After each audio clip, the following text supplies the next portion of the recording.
Hi friends, எல்லாருக்கும் வணக்கம். இப்போ சிம்பிளான டிசைன் தான் பார்க்க போகிறோம். இதோட அளவுகள் இப்போ பார்த்துடலாம். தச்சு படிமான தையல் போட 1 இன்ச்சு, ப்ளவுஸோட ஹைட்டு 15 இன்ச்சு, கழுத்து அகலம் 2.5 இன்ச் எடுத்துக்கலாம். ஷோல்டரோட கட்டிங் அளவு 3.5 இன்ச், ஆம்கோல் அளவு 6 இன்ச்சு, பின்கழுத்து உயரம் 10 இன்ச்சு, மார்பு சுற்றளவில் ஒரு பகுதி 10 இன்ச்சு, தையலுக்காக 1.5 இன்ச்சு. இதை அப்படியே நம்ம தனியாக எடுத்து வச்சிடலாம். லைனிங் கிளாத் மேட்ச் கிடைக்காதனால நான் வேறு கிளாத் எடுத்திருக்கேன். இப்போ கேன்வாஸில் கழுத்து அகலம் 2.5 இன்ச்சும் உயரம் 10 இன்ச்சு எடுத்துக்கலாம். இந்த மாதிரி 2ஆக மடித்து போட்டுக்கணும். இந்த அளவை இது போல் நம்ம பாக்ஸ் போட்டுக்கலாம். இப்போ நம்ம ரவுண்டு நெக்கை பயன்படுத்தி தான் சூப்பரான நம்ம பேட்ச் ஒர்க் நம்ம பார்க்க போகிறோம். இந்த மாதிரி ஒரு ரவுண்டு நம்ம போட்டுக்கலாம் பாருங்கள். இப்போ அவுட்லைன் பார்த்திங்கன்னா 1 இன்ச் அகலத்தில் மட்டும்தான் நம்ம போட போகிறோம். அவுட்லைன் பார்த்திங்கன்னா 1 இன்ச்சும் எடுத்துக்கலாம், 1.25 இன்ச்சு எடுத்துக்கலாம். நம்ம நெக் டிசைன் எந்த மாதிரி தைக்க போகிறோமோ அதுக்கு ஏற்ற மாதிரி நம்ம அகலத்தை கூட்டியும் போட்டுக்கலாம். இப்போ 1 இன்ச் அகலத்தில் மட்டும் இந்த மாதிரி நம்ம மார்க் பண்ணிக்கலாம். இப்போ பாருங்கள், நம்ம அந்த அழகான ரவுண்டில் நம்ம போட்டுக்கலாம். எப்போதுமே மெஷர்மெண்ட் எடுத்ததுக்கப்புறமா இந்த மாதிரி நம்ம அளவுகள் போட்டு லைன் போட்டோம் அப்படின்னா நம்மளுக்கு ஒரே அளவாக சேமாகவே கிடச்சிரும்.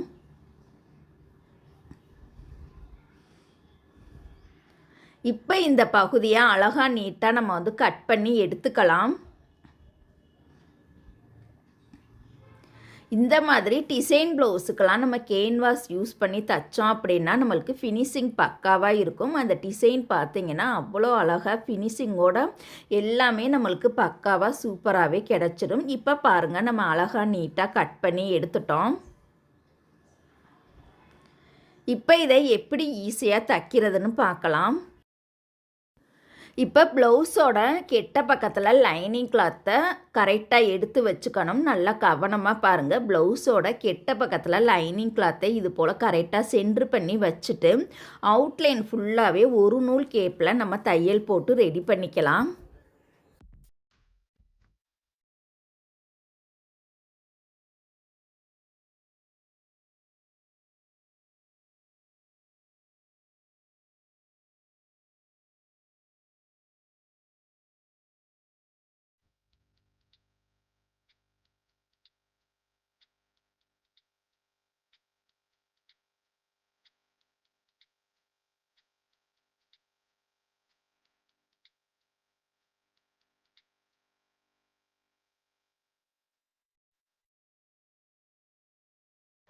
இப்போ சைடில் இருக்கக்கூடிய எக்ஸ்ட்ரா பீஸை இந்த மாதிரி நம்ம கட் பண்ணி எடுத்துக்கலாம்.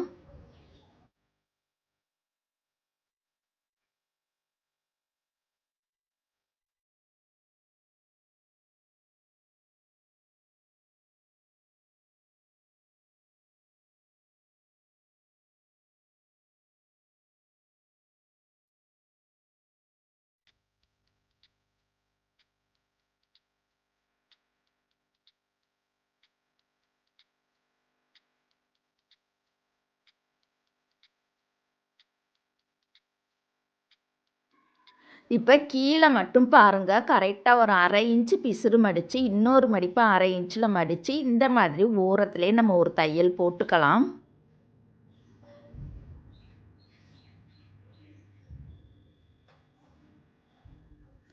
இப்போ இந்த ஓரத்தில் இன்னொரு தையல் நம்ம போட்டுக்கலாம். டாட் நம்ம இப்போதைக்கு பிடிக்க வேணாம். நெக் தைச்சதுக்கப்புறம் லாஸ்ட்டாக நம்ம டாட் பிடிச்சிக்கலாம். இப்போ இந்த பகுதியை அழகாக நீட்டாக நம்ம அயன் பண்ணி எடுத்துக்கலாம். இப்போ இதே ப்ளவுஸ் கலருக்கு மேட்சாக பாருங்கள், எக்ஸ்ட்ரா கிளாத் இந்த மாதிரி எடுத்து வச்சுக்கலாம். நம்ம வெட்டிய கேன்வாஸ் பகுதியை கரெக்டாக சென்ட்ரு பண்ணி வச்சுக்கலாம். கழுத்து அகலம் 2.5 நம்மளுக்கு 5 இன்ச் வரணும்.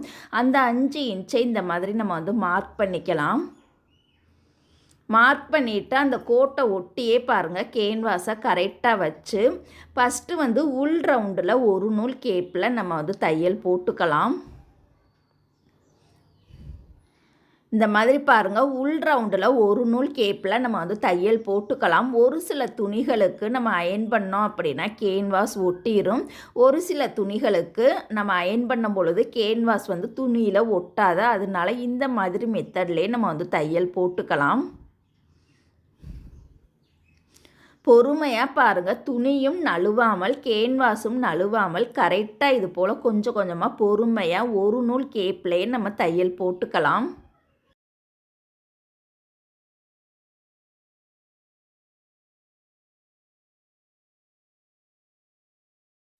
இப்போ நூலை கட் பண்ணிட்டா அவுட்லைன் பார்த்தீங்கன்னா கேன்வாஸ்லேருந்து கரெக்டாக ஒரு 1/2 இன்ச்சு பிசுறு விட்டுட்டு மீதி இருக்கக்கூடிய பகுதியை இந்த மாதிரி நம்ம கட் பண்ணி எடுத்துக்கலாம். இப்போ அவுட்லைன் பாருங்கள், அந்த பிசுறு பகுதியை அப்படியே கேன்வாஸ் மேலே மடிச்சுட்டு இந்த ஓரத்தில் ஒட்டிலையே அழகாக நம்ம தையல் போட்டுக்கலாம். கொஞ்சம் கொஞ்சமாக பொறுமையாகவே தச்சு வரணும். அந்த பிசுறு பகுதியை கேன்வாஸ் மேலே மடித்து விட்டுட்டு கேன்வாஸ் மேலே ஓரத்துலேயே நம்ம அழகாக தையல் போடணும். நூல் கண்டிப்பாக மேட்சாக இருக்கணும். துணி என்ன கலரில் எடுத்துருக்கோமோ அதுக்கு மேட்சாக இருக்கக்கூடிய நூல் தான் கண்டிப்பாக நம்ம எடுத்துக்கணும்.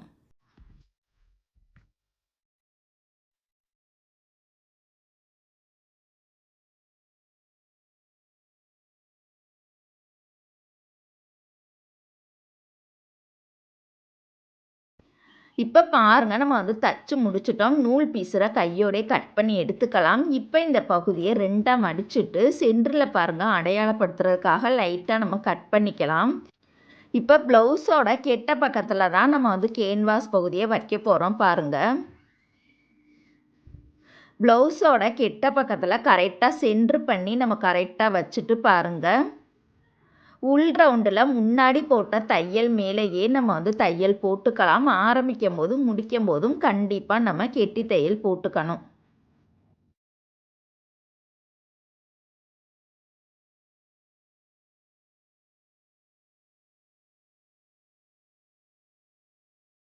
இப்போ நம்ம தச்சு முடிச்சிட்டோம். நூல் பீஸரை கட் பண்ணி எடுத்துக்கலாம். இப்போ கேன்வாஸ்லேருந்து கரெக்டாக ஒரு 1/4 இன்ச்சு மட்டும் பீஸரு விட்டுட்டு நடுவில் இருக்கக்கூடிய எக்ஸ்ட்ரா கிளாத்தை இந்த மாதிரி நம்ம கட் பண்ணி எடுத்துக்கலாம். கேன்வாஸ் யூஸ் பண்ணலை அப்படின்னா 1/2 இன்ச்சு பிசுறு விடணும். கேன்வாஸ் யூஸ் பண்ணி தைச்சோம் அப்படின்னா 1/4 இன்ச்சு மட்டும் பிசுறு விட்டால் போதுமானது. இப்போ ஃபினிஷிங் அழகாக கிடைக்கிறதுக்காக தையலில் படாமல் இது போல் குட்டி குட்டியாக நம்ம கட் பண்ணி எடுத்துக்கலாம்.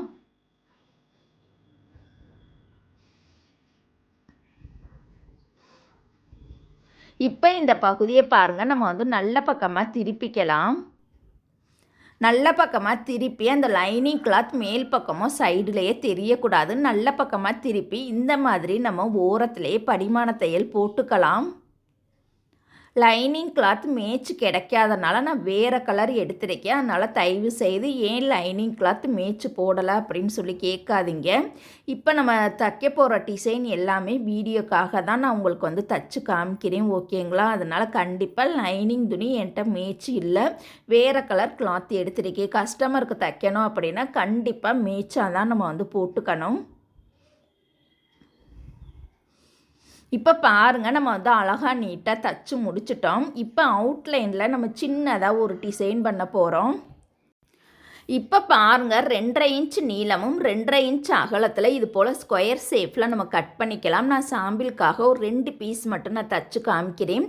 இந்த டிசைனை நம்ம தைக்கிறதுக்கு கண்டிப்பாக பெரிய ஊசி நம்மளுக்கு தேவைப்படும். இந்த ஸ்கொயர் ஷேப்போட நுனி பகுதியில் இந்த ஊசியை வச்சு இந்த மாதிரி சுருட்டணும் அப்படின்னா நம்மளுக்கு அழகாக சுருட்ட வந்துடும். ஊசியை பயன்படுத்தாமல் நம்ம கையிலே சுருட்டணும் அப்படின்னா இந்த ஜென்மத்துக்கு நம்மளால் கையில் சுருட்ட முடியாது. அதனால் ஊசியை யூஸ் பண்ணி தான் சுருட்டணும். இந்த சுருட்டு மேலே நம்ம விரல் பகுதியை வச்சு நல்லா டைட்டாக பிடிச்சிட்டு இந்த மாதிரி ஃப்ளீட்டாக எடுத்து அப்படியே பாருங்கள் ஒரு தையல் நம்ம போட்டுக்கலாம். 1 இன்ச்சு ஹைட்டில் 3/4 இன்ச்சு ஹைட்டில் வர்ற மாதிரி நம்ம போட்டுக்கலாம். இப்போ பாருங்கள், அந்த துணியோட நுனி பகுதியில் ஊசியை வச்சுட்டு இந்த மாதிரி சுருட்டணும் அப்படின்னா நம்மளுக்கு பாருங்கள் அப்படியே கிராஸாக வரணும். அந்த ஊசியை தனியாக எடுத்து வச்சுட்டு அந்த உருட்டுனது மேலே நம்ம விரல் பகுதியை வச்சு டைட்டாக பிடிச்சிட்டு குட்டி குட்டி ஃப்ளீட்டாக எடுத்து இந்த மாதிரி எல்லாத்தையும் சேர்த்து வச்சு நம்ம ஒரு தையல் போட்டுக்கலாம். இது ஊசியை பயன்படுத்தாமல் தைச்சோம் அப்படின்னா நம்மளால் சுருட்டவே முடியாது. கண்டிப்பாக இந்த டிசைனுக்கு பெரிய ஊசி கண்டிப்பாக வாங்கிக்கணும், சின்ன ஊசி வாங்கக்கூடாது. பிரிக்கிற ஊசியிலே பெரிய ஊசி வாங்கிக்கணும். இந்த மாதிரி நூல் பீஸரை நம்ம கட் பண்ணி எடுத்துக்கலாம். உருட்டி தைக்கும் பொழுது நம்மளுக்கு வந்து ஒரே அளவாக சேமாகவே உருட்டணும். ஒன்று ஒடுக்கமாகவும் ஒன்று அகலமாகவும் சுருட்டாமல் ஒரே அளவுலேயே நம்ம வந்து இந்த மாதிரி தச்சு ரெடி பண்ணிக்கணும். இது போல் பாருங்கள், நான் நிறையா பீஸ் தச்சு ரெடி பண்ணியிருக்கேன். இப்போ இந்த ப்ளவுஸோட கழுத்து பகுதியில் வச்சு தான் நம்ம வந்து தைக்க போகிறோம். பாருங்கள், உள்பக்கமாக பிசுறு பகுதியை வச்சுட்டு ஆரம்பிக்கும் போது ஸ்டார்டிங்லேயே தைக்காமல் ஷோல்டர் இணைக்கிறதுக்கு ஒரு 1/2 இன்ச் டிஸ்டன்ஸ் விட்டுட்டு அதுக்கப்புறமா இந்த தச்சு வச்சுருக்கக்கூடிய இந்த ஃப்ளவர் பகுதியை ஒவ்வொரு பீஸாக எடுத்து வரிசையாக லைனாக நம்ம தச்சுக்கலாம். அந்த பிசுறு பகுதி உள்நோக்கி வர்ற மாதிரியே வச்சுக்கணும். இது போல் பாருங்கள், அந்த பிசுறு பகுதியை உள்நோக்கி வர்ற மாதிரி வச்சுட்டு அந்த முன்னாடி போட்ட தையல் மேலேயே கரெக்டாக நம்ம வந்து தையல் போடணும். நெருக்கமாகவே வச்சு தைக்கணும். தள்ளி தள்ளி டிஸ்டன்ஸ் விட்டு நம்ம வந்து தைக்கக்கூடாது. அடுத்தடுத்தே நெருக்கமாகவே வச்சு தைக்கணும். பொறுமையாகவும் தைக்கணும்.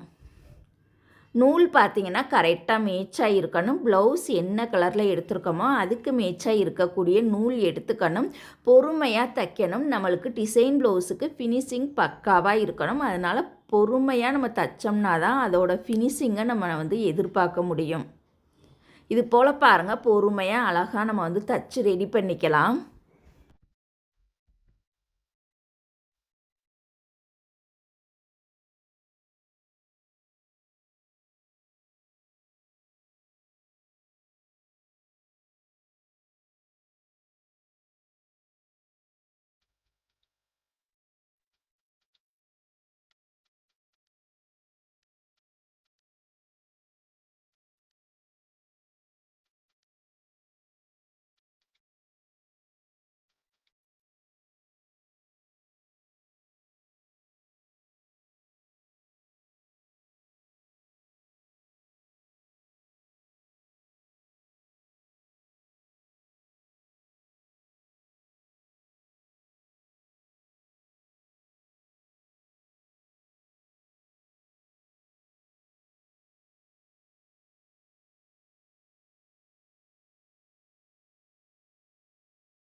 இந்த ஃப்ளவர் தைக்கிறதுக்கு நம்ம ஜாஸ்மின் கிளாத்தும் எடுத்துக்கலாம், சில்க் காட்டனும் எடுத்துக்கலாம். இந்த டிசைன் தைக்கிறதுக்கு கரெக்டாக 30 பாயிண்ட் இருந்தாலே போதுமானது. ஈஸியாக இந்த டிசைனை வந்து நம்ம தச்சுக்கலாம்.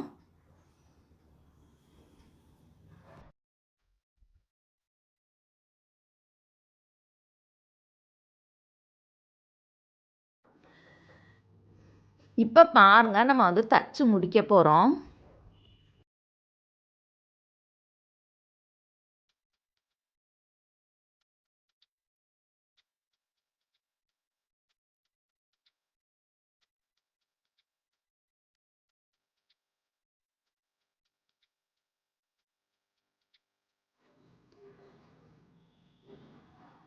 இப்போ தச்சு முடிச்சிட்டோம். நூல் பீஸரை நம்ம கட் பண்ணி எடுத்துடலாம். இதில் 1, 2 நூல் தூக்கிக்கிட்டு இருக்கதை லைட்டாக வந்து த்ரெட் கட்டரை எடுத்து இந்த மாதிரி நம்ம கட் பண்ணி எடுத்துக்கலாம்.